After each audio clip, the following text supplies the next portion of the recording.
మన కోసం మనం పోరాటం చేసుకునే దాంట్లో మనం భయపడితే చీకట్లో ఉండేది కూడా మన జీవితాలే, మన కుటుంబాల జీవితాలు, మన పిల్లల జీవితాలు, మన భార్య పిల్లలు మాత్రమే చీకట్లో ఉంటారు. ఏ ఒక్క అధికారి చీకట్లో ఉండడు. దయచేసి ఈ ఆర్టిజన్ కార్మికులకి మనం విజ్ఞప్తి చేస్తా ఉన్నా, ముఖ్యంగా జెన్కో కార్మిక సోదరులందరికీ కూడా విజ్ఞప్తి చేస్తా ఉన్నా, అవసరమైతే మనం సమ్మె నోటీస్ ఇచ్చే లోపు మనం పెట్టినటువంటి డిమాండ్లన్నీ సానుకూలంగా స్పందించి ఈఓ రూపంలో ఇవ్వకపోతే మాత్రం మనం ఖచ్చితంగా ఈ యాజమాన్యానికి హెచ్చరిక చేయాల్సినటువంటి అవసరం ఉన్నది. అవసరమైతే ఈ ప్లాంట్లన్నిటిని కూడా పనిచేసి ఇదే చౌరస్తాలో ఇక్కడే ఈ విద్యుత్ శక్తులని దిగ్బంధం చేయాల్సినటువంటి అవసరం కూడా ఉన్నది. తస్మాత్ జాగ్రత్త అని చెప్పేసి మనం హెచ్చరిక చేయాల్సినటువంటి అవసరం ఉన్నది. ఇలా స్వీపర్లేనో లేకపోతే ఇంకోటనే కాదు, ఇది మన కళ. స్వీపర్ ఒక గడ్డి వీకడం కూడా ఒక కళ. ఓ ఇంజనీర్ వచ్చి గడ్డి వీకలేడు, ఆ గడ్డి ఎట్లా కట్టుకోవాలన్నా కూడా తనకు తెలియదు. కాబట్టి ప్రతి పని కింది నుంచి మొదలు పెడితే, మనం ఇక్కడ జనరేషన్ స్టేషన్ నుంచి మొదలు పెడితే మనం కన్స్యూమర్కి సప్లై ఇచ్చేంత వరకు ప్రతి దాంట్లో మన కార్మికుల శ్రమ మాత్రమే ఉన్నది. ఆ మన కార్మికుల యొక్క శ్రమను దోచుకుంటే మాత్రం ఊరుకోమని చెప్పేసి మనం హెచ్చరిక చేయాల్సినటువంటి అవసరం ఉన్నది. అందుకని నేను మీ అందరికీ విజ్ఞప్తి చేస్తా ఉన్నా, భయపడడం కాదు, ఈ ఒక్కసారి భయపెట్టి చూద్దాం. అన్నలు మీరు వెనకాల కూర్చోవడానికి ఎవరో వస్తారని చెప్పేసి మా ఏఈ గారు మా డిఈ గారు ఇంకెవరో ఏదో అంటున్నారని చెప్పేసి భయపడితే మాత్రం ఇలా నాకు తెలిసి ఇక్కడ ఉన్న వాళ్ళందరూ కూడా 40+ ఉన్న వాళ్ళే ఉన్నారు. 40-45 సంవత్సరాల పైబడినటువంటి వాళ్ళే ఉన్నారు. ఇక నీ సర్వీస్ ఎంతన్నా మహా అంటే ఎంత? నీ సర్వీసు మహా అంటే 15 సంవత్సరాలు. ఆల్రెడీ 15 సంవత్సరాలు ఈ వ్యక్తి శాఖ విధానానికే మన చెంత మొత్తం, మన జీవితం మొత్తం దీనికే మనం అంకితం చేసినాం. మరి మన కోసం మనం పోరాటం చేసుకోవాల్సినటువంటి అవసరం ఉన్నదా లేదా? మరి గొంతులు వేస్తారని ఎవరికి కూడా ఉండదా లేదా? ఇక్కడ మనం మాట్లాడితే లోపల ఉన్న డైరెక్టర్ సీలకు కూడా మనం వినబడాల్సినటువంటి అవసరం ఉన్నది. అరే వీళ్ళందరూ ఒకటైరు, మనం కూడా యాజమాన్యానికి ఇక్కడి నుంచే మనం రాయాలి. వాళ్ళందరూ ఒకటైరు సార్, మనం ఏం చేయలేం భవిష్యత్తులో. ఇప్పుడు కనుక మనకు వాళ్ళకి న్యాయం చేయలేకపోతే ఖచ్చితంగా మన జనరేషన్ స్టేషను రాబోయేటువంటి కొన్ని రోజుల లోపలనే గేటు మూసేసుకోవాల్సినటువంటి అవసరం వస్తుంది అని చెప్పేసి ఇక్కడ నుంచే అది రాపిచ్చే దాంట్లో మనం అందరం సూత్రధారులు అయిదామా లేదా? గట్టిగా అవుదామా లేదా? లేదంటే భయపడి లోపలికి పోదామా?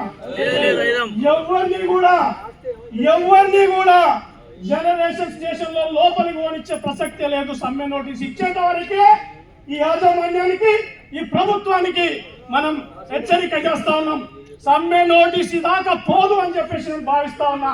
ఎందుకంటే ఇలా కార్మికులందరూ ఏకమైరు. ఈ ఒక్క అవసరమైతే మీరు భయపడద్దు, మేమున్నాం. మా ఉద్యోగాలు పోయినా పర్వాలేదు, మిమ్మల్ని లోపలికి పంపించినాకనే మేము బయటికి పోతాం. అవసరమైతే మీకు భయం అయితే చెప్పండి, ఒక్క ఫోన్ పడితే 3 గంటలు మేము ఇక్కడ ఉంటాం. అవసరమైతే అది వదిలిపెట్టేసి ఇక్కడనే ఉండమన్నా మేము ఉంటాం, మాకు అభ్యంతరం లేదు. కానీ సోదరు మనందరికీ కూడా నేను విజ్ఞప్తి చేస్తా ఉన్నా, అక్కలు భయపడద్దు. చీపిరికి అదే పట్టుకున్న చీపిరి గంట ఉల్టా పెట్టండి, ఉల్టా తిరిగేయండి. ఇంట్లో చేసే పని వేయండి ఒక గంట సేపు. ఖచ్చితంగా న్యాయం జరగకపోతే నన్ను అడగండి, దయచేసి భయపడవద్దు. భయపట్టేటువంటి విధానాలతో మనం ముందుకు పోదాం. ఈ 9 సంఘాల్లో ఇంకొక సంఘం ఉన్నది. ఆ సంఘానికి కూడా ఇక్కడ నుంచి ఈ వేదిక నుంచి ఈ జెన్కో వేదిక నుంచి విజ్ఞప్తి చేస్తా ఉన్నా, కార్మికుల పట్ల ద్రోహం చేయొద్దు. దయచేసి ఈ జేఏసీలో మీ యూనియన్ కూడా భాగస్వామ్యం కావాలని చెప్పేసి మేము పిలుపునిస్తా ఉన్నాం, మేము విజ్ఞప్తి చేస్తా ఉన్నాం. మీరు కూడా వస్తే ఇంకా ఎవ్వరు కూడా బయట ఉండడం లేదు, భయపడాల్సినటువంటి అవసరం కూడా లేదు. 9 సంఘాలు, 9 పెద్ద సంఘాలన్నీ కూడా దీంట్లోనే ఈ జేఏసీలోనే భాగస్వామ్యం అవుతాం. అందుకనే ఎవరు కూడా భయపడాల్సినటువంటి అవసరం లేదు. మరి మీకు విజ్ఞప్తి చేస్తున్నా, రాబోయే రోజుల్లో ఖచ్చితంగా న్యాయం జరుగుతుంది అనే విశ్వాసంతో మనం ముందుకు పోదాం. గెలుస్తామన్నటువంటి విధానంతో ఖచ్చితంగా మనం సమ్మె చేద్దాం. సమ్మె దాకా ఓనియకుంటేనే మంచిదని చెప్పేసి యాజమాన్యాలకు హెచ్చరిక చేస్తూ ఈ అవకాశం ఇచ్చినటువంటి మీ అందరికీ కూడా పేరు ధన్యవాదాలు. జాయింట్ యాక్షన్ కమిటీ ద్వారా ఈ సమావేశాన్ని నిర్వహించడం జరిగింది. దీంట్లో భాగంగా అన్ని జిల్లాల కమిటీలు వేసుకుంటూ ఇక్కడికి కూడా కేటీపీపీ కమిటీ వేయడం కోసం రావడం జరిగింది. ఇంతకుముందే యాజమాన్యానికి మరియు ప్రభుత్వానికి కూడా మేము వినతి పత్రం ఇవ్వడం జరిగింది. ఇప్పుడు మా చైర్మన్ గారు చెప్పినట్టుగా 5 డిమాండ్లతోటి మేము మెమరాండం ఇవ్వడం జరిగింది. మేము ఈ వేదిక నుంచి యాజమాన్యానికి ప్రభుత్వానికి మేము విజ్ఞప్తి చేస్తూ ఉన్నాం. సాధ్యమైనంత తొందరలో మా డిమాండ్లు ఏవైతే ఉన్నాయో అవి పరిష్కరించకపోతే కనుక ఖచ్చితంగా రాబోయేటువంటి రోజుల్లో అవసరమైతే సమ్మె చేయడానికి కూడా సమస్త ఆర్టిజన్ కార్మికులు మరియు ఎన్పీడీసీల పరిధిలో అన్మెన్ కార్మికులు మిగిలిపోయినటువంటి సుమారు ఇటు జెన్కోలో అటు డిస్కంలలో కలిపి ట్రాన్స్కోలో కలిపి సుమారు 1000 మంది దాకా ఉంటారు వాళ్ళు. అదే రకంగా అన్ని పీస్ రేట్ వర్కర్స్కి సంబంధించినటువంటి అన్ని విభాగాల్లో పనిచేస్తున్నటువంటి వాళ్ళు సుమారు 6,000 మంది 6,500 మంది వరకు ఉంటారు. దరిదాపున 30,000 మందితోటి మీరు ఈ డిమాండ్లు సానుకూలంగా స్పందించి మాకు నెరవేర్చకపోతే ఆ టీఓ రూపంలో ఆర్డర్ ఇవ్వకపోతే కనుక ఖచ్చితంగా డిసెంబర్ మొదటి వారంలో 30,000 మందితోటి సమ్మె చేయడం అనేది తథ్యం. రాబోయేటువంటి రోజుల్లో ఈ ప్రజాప్రభుత్వంలో అక్కడి దాకా పోతుందని మేము ఎక్స్పెక్ట్ చేయట్లేదు. గత ప్రభుత్వంలో మమ్మల్ని మోసం చేశారు. ఏదైతే విలీనం చేసుకుంటున్నామని చెప్పి ఆ విలీనాన్ని కోర్టు పేరుతో సాకు చూపి మమ్మల్ని అన్యాయం చేయడం జరిగింది. 27/9/2017 నాడు ఏదైతే మొదటి ఆర్డర్ ఉందో ఆ మొదటి ఆర్డర్ ప్రకారంగానే మా ఆర్టిజన్ కార్మికులందరినీ కూడా కన్వర్షన్ చేయాలని చెప్పేసి మేము డిమాండ్ చేస్తూ ఉన్నాం.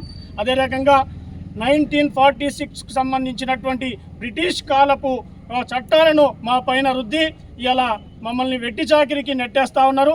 ఖచ్చితంగా వాటిని రద్దు చేయాలి. మూడోది వచ్చేసి పీస్ రేటు కార్మికులను ఖచ్చితంగా ఈ వ్యవస్థలో విలీనం చేసుకోవాలి, ఆర్టిజన్ కార్మికులుగా గుర్తించాలి. అన్మెన్ కార్మికులుగా పనిచేస్తున్నటువంటి ఎన్పీడీసీఎల్ పరిధిలో ఉన్నటువంటి సుమారు 1,600 మందిని ఖచ్చితంగా ఎస్పీడీసీఎల్ పరిధిలో ఏ విధంగానైతే విలీనం చేసుకున్నారో అదేవిధంగా వాళ్ళని కూడా ఆర్టిజన్గా పరిగణించాలి.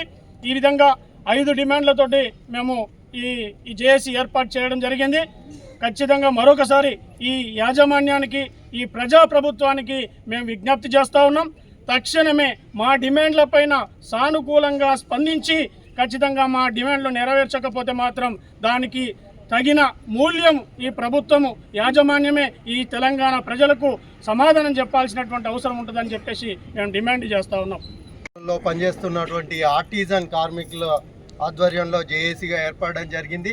రాష్ట్ర వ్యాప్తంగా జిల్లా కమిటీలు ఏర్పాటు చేయడం జరుగుతూ ఉంది. దాంట్లో భాగంగా జెన్కో కమిటీ ఆధ్వర్యంలో కేటీపీపీ పవర్ ప్లాంట్ ముందు ఈ నిరసన కార్యక్రమం అదేవిధంగా కమిటీ వేయడానికి రావడం జరిగింది. దీని ముఖ్య ఉద్దేశము గత ప్రభుత్వము కాంట్రాక్ట్ ఎంప్లాయీస్ని అందరినీ పర్మనెంట్ చేస్తా అని మోసం చేయడం జరిగింది. కాబట్టి ఈ ప్రజాప్రభుత్వం అన్నటువంటి కాంగ్రెస్ ప్రభుత్వం మేము ప్రభుత్వంలోకి వస్తే మీ అందరి సమస్యలు పరిష్కారం చేస్తామని చెప్పడం జరిగింది. ఆ ప్రకారంగా ఈ విద్యుత్ సంస్థలలో పనిచేస్తున్నటువంటి 20,000 మంది ఆర్టిజన్లను అదేవిధంగా పీస్ రేట్ కార్మికులు 7,000 మందిని అందరినీ కూడా రెగ్యులరైజ్ చేయాలన్న ఉద్దేశంతో ఈ ఉద్యమం స్టార్ట్ చేయడం జరిగింది. శాంతియుత నిరసన కార్యక్రమాలు మాత్రమే చేస్తూ ఉన్నాం. రాబో రోజుల్లో ఈ సమస్యలు పరిష్కారం చేయకుంటే తప్పకుండా సమ్మె దిశగా వెళ్ళడానికి సిద్ధంగా ఉన్నామని ఈ సందర్భంగా ప్రభుత్వానికి యాజమాన్యానికి విజ్ఞప్తి చేస్తూ ఉన్నాం. మేము 5 డిమాండ్లు పెట్టడం జరిగింది. ఫస్ట్ ఏపీఎస్సీబీ సర్వీస్ రూల్స్ అమలు చేయాలి ఉన్న 20,000 మందికి. సెకండ్ వన్ కన్వర్షన్ చేయాలి. థర్డ్ వన్ అన్బ్యాండ్ గ్యాంగ్ను ఆర్టిజన్గా గుర్తించాలి. ఫోర్త్ వన్ మిగిలిపోయిన కార్మికులను కూడా ఆర్టిజన్గా గుర్తించాలని ఈ జేఏసీ ముఖ్య ఉద్దేశము. అందులో భాగంగా ఈ కేటీపీపీలో కూడా సిఎల్ కాంట్రాక్ట్ లేబర్స్ ఇంకా ఉన్నారు. వాళ్ళను కూడా కంపల్సరీ ఆర్టిజన్గా గుర్తించాలనేది ఈ జేఏసీ డిమాండు. రాబోయే కాలంలో ఈ ప్రభుత్వం కనుక మేము ఇచ్చిన డిమాండ్ల మీద నెరవేర్చకపోతే డిసెంబర్ మొదటి వారంలోనే సమ్మెకు పోవడానికి మేము సిద్ధంగా ఉన్నాం. ఖచ్చితంగా ఈ ప్రజాప్రభుత్వంలో మాకున్న డిమాండ్లు ఖచ్చితంగా నెరవేరుతాయని అనుకుంటున్నాం. వాళ్ళ నెరవేరని పక్షాన మాత్రం ఈ కార్మికులకు అండదండగా ఉండి రాష్ట్రాన్ని అంధకారం చేయడానికి కూడా సిద్ధంగా ఉన్నామని తెలియజేసుకుంటూ